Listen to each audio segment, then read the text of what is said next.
The PVTA was using an old facility on Main Street that was originally built for trolleys and simply outgrew the building. We were chosen to serve as the OPM for this facility. The budget for the project was approximately $70 million.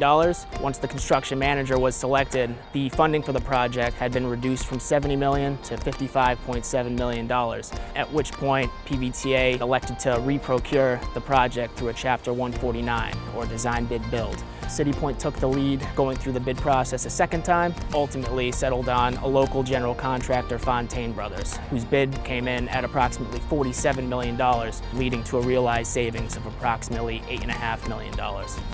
With the savings in budget, we were able to reintroduce several items back into the project that had initially been value engineered out due to the funding cuts. Because of the design changes, this project was rather unique.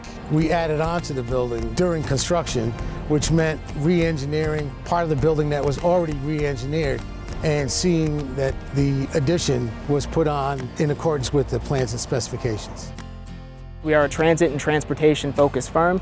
We took this project through the bid phase all the way through to project completion and created a significant upgrade in size and condition of their existing facility.